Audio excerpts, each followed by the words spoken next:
One of the other ways that this gut brain connection works, which Maryelen and I love to talk about, and we like to, try on practices, and you've had them in our classes, maybe without us talking too much about them, is the vagus nerve.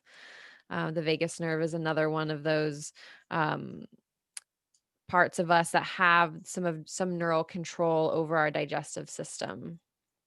So that's And another it's way. something that we can directly influence, which is amazing. We think that we don't have control over what our nervous system does, but we have a lot of influence, let's say. It's a conversation, it isn't a matter of control. It controls you or you control it. No, it's a conversation, and either we choose to be in conversation with it and in communication with it, or we don't. So it's amazing how much we can influence all of that. Mhm. And not just the digestive system or some of those secondary organs we were talking about, but when we're working with that gut connection and the vagus nerve, it's running through the lungs and the heart and the liver, kidneys, down into the intestines.